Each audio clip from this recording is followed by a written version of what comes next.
early June doesn't mean that we're still 3 months away from football. No, no, no, I refuse.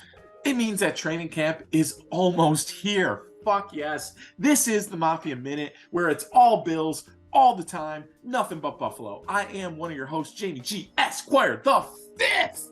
No, I can't defend you in a court of law, but I am a certified beachmaster.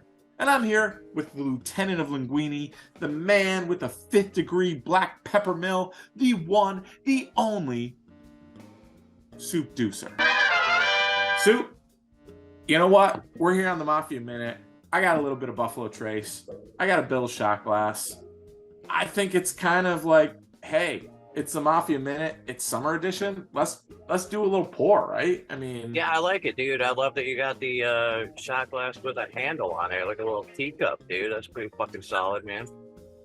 we got a good Buffalo Trace. If you live under a rock and you've never had a Buffalo Trace, go get it if you can find it. It's very good. If you like bourbon, even if you don't like bourbon, you should check it out. I'm here. I'm getting ready to talk about the greatest sports franchise in the history of the world. Make me wanna The Buffalo Bills. And I'm here with the brother from another mother. Maybe the same. Who knows? Soup Deuce. Soup, cheers to you.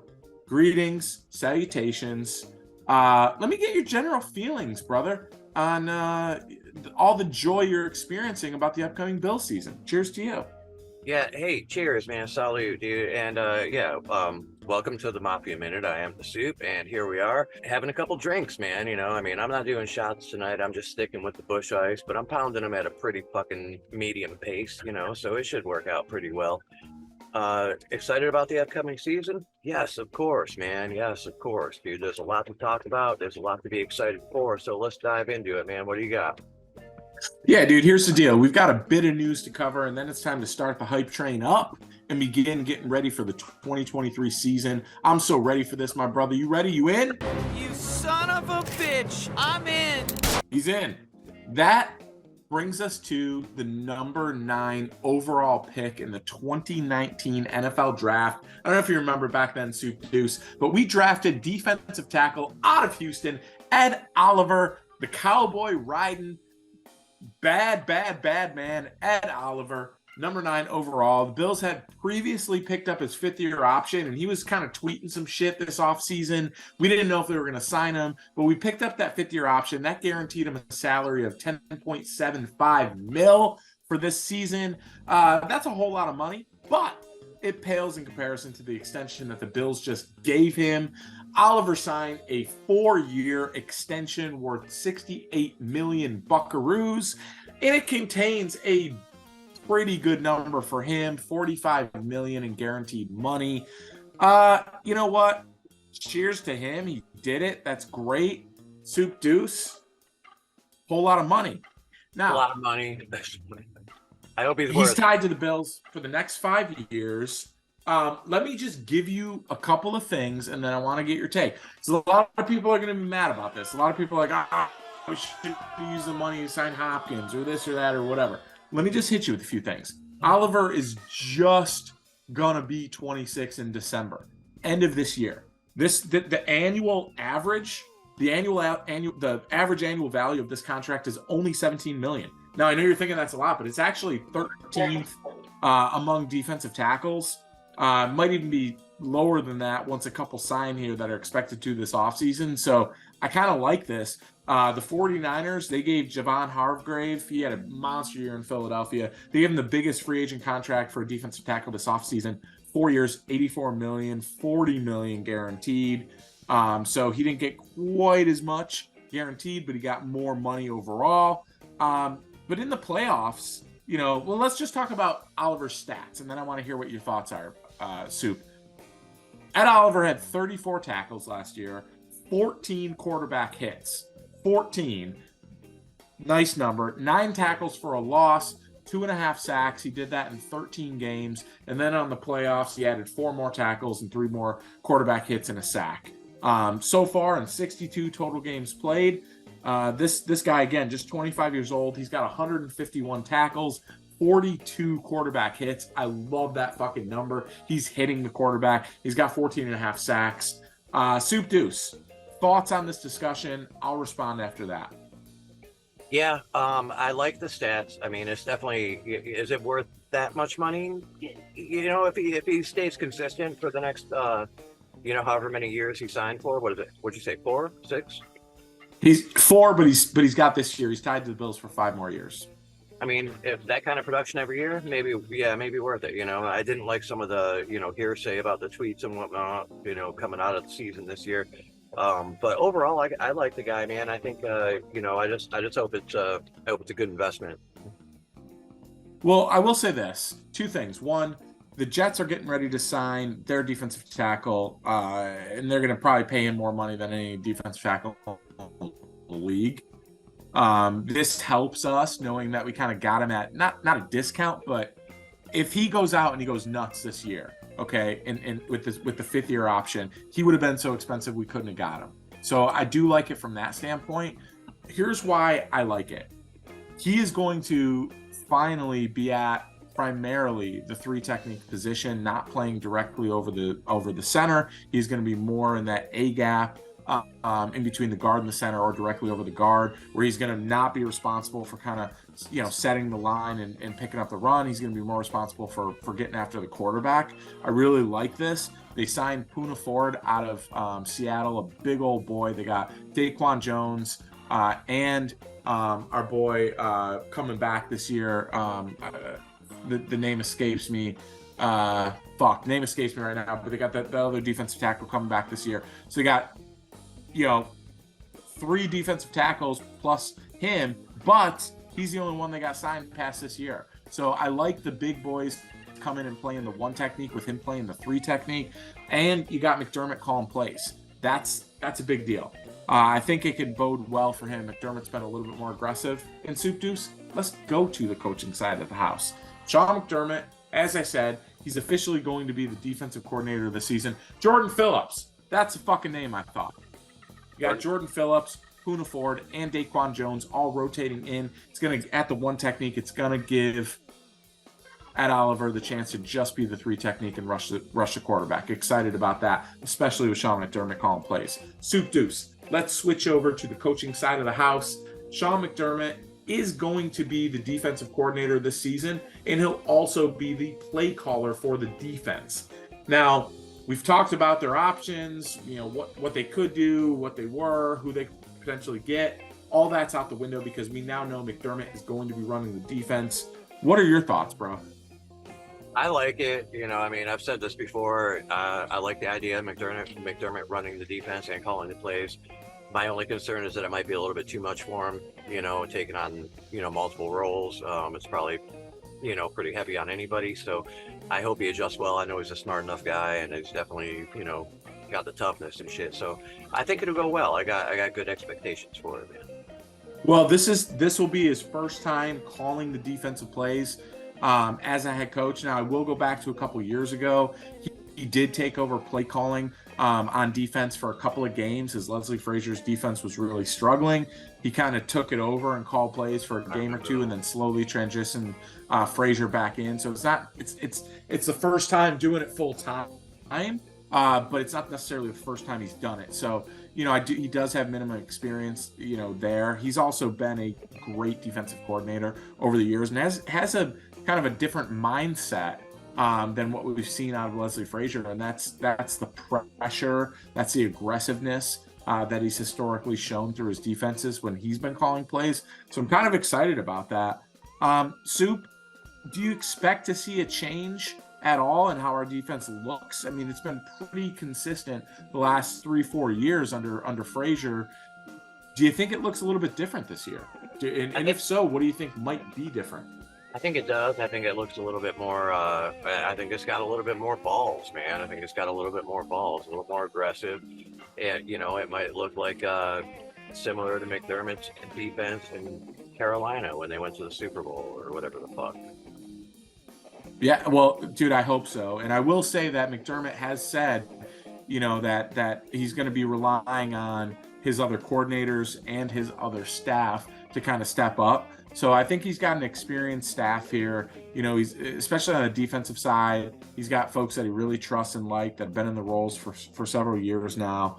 He's got a really good special teams coach that he likes, and I think he's higher on Ken Dorsey at OC than a lot of people are because he's worked with him in the past at Carolina. So I expect this to be all right, man. I think he's had enough time to know what's coming, and I think he's gonna be okay with it, dude.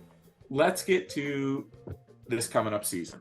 The 2023 NFL schedule was recently released, and the Bills are literally all over the place. Looks like a hard schedule, but it always does.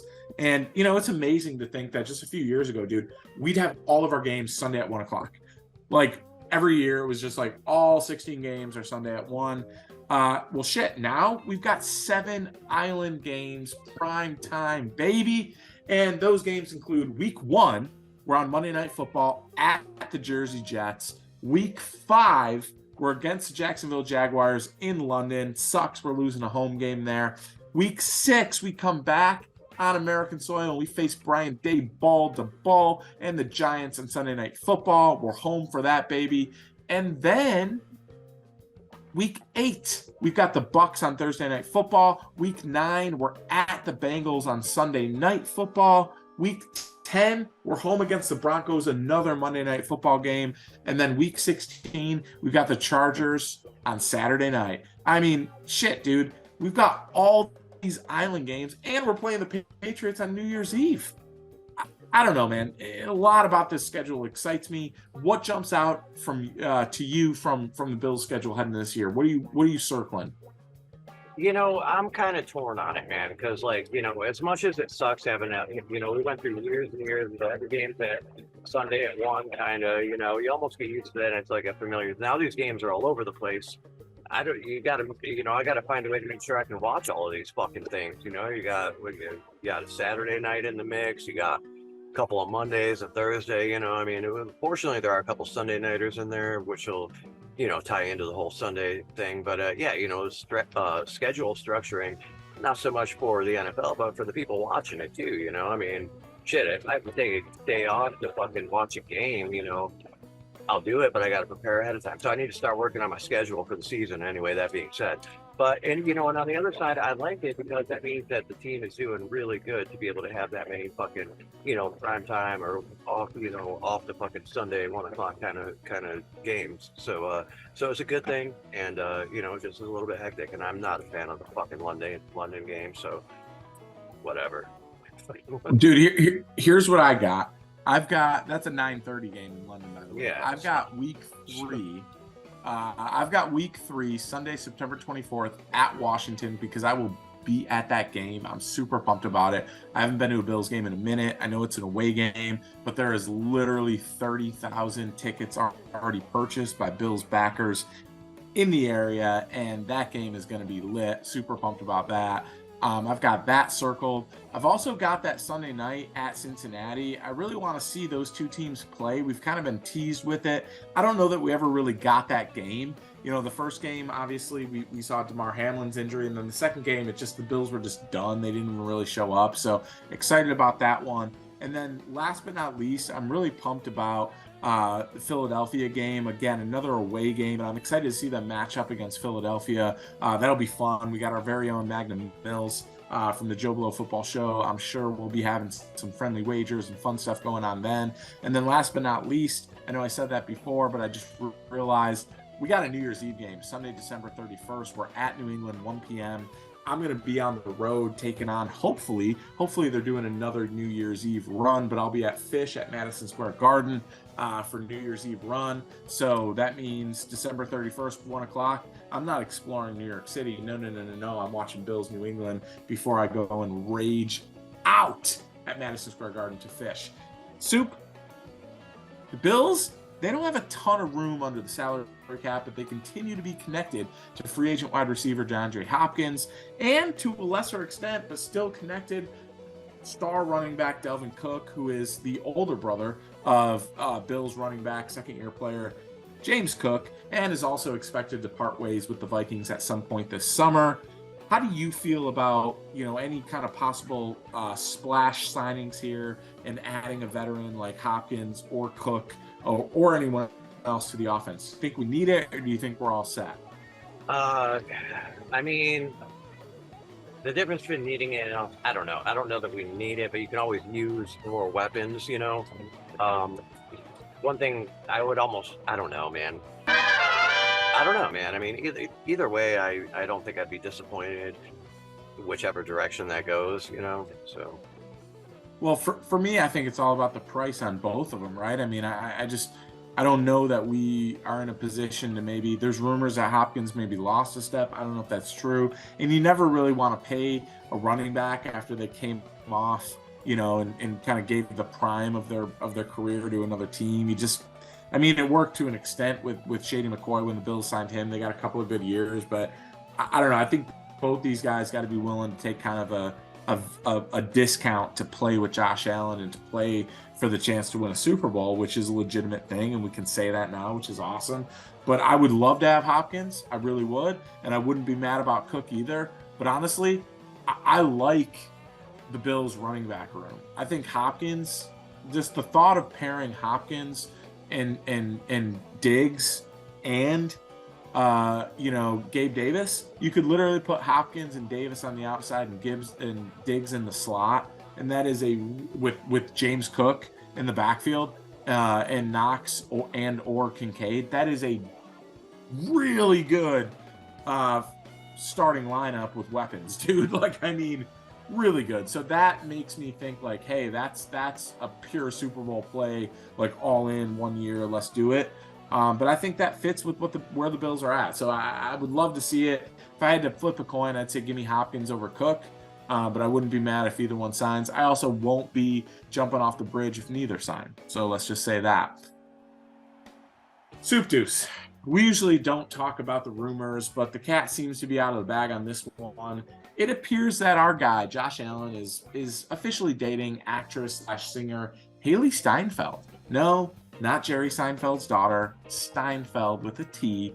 Do you think there's any possible on-the-field impact to consider here? Is he going to be like a Tony Romo when he was dating that chick and she showed up to the games and he sucked ass? Like, anything you're worried about here with Josh, you know, kind of swimming upstream in the dating pool?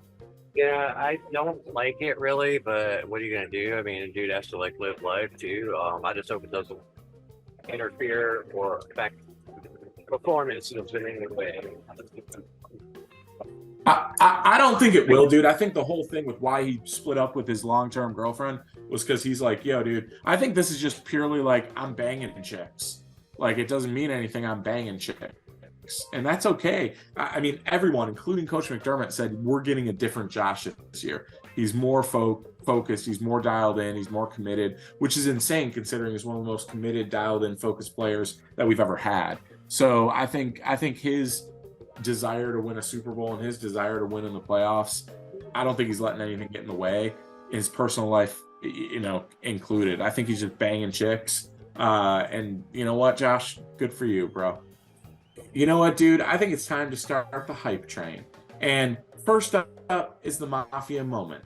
Every episode from now until the start of the season, we're each going to pick one Buffalo Bills play or moment from previous seasons to help us get pumped for the 2023 season. Soup, send us on our way, bro. All right, for the first Mafia moment, I'm gonna have to give it to the year of Josh Allen's rookie year. I think it was like either week 3 or week 4. He ended up playing that game, and it was against Minnesota. And it was the first time he hurdled the guy. And when I saw that play, I remember seeing that play and being like, oh shit, this guy's pretty good, man. Stuck in my brain ever since then, dude. And, you know, he's only gotten better since. And he's pulled off that move a couple times, which is fucking awesome. But yeah, that first hurdle in that game was like, like right there, I kind of like knew something was up. And that's the Mafia moment for today. Great one, dude. I remember watching that. Bills didn't have a chance in the world on the road against a really good Minnesota team, and they fucking took it to them. I think they ended up winning 28-3 or 28-10 or something. They absolutely smoked them.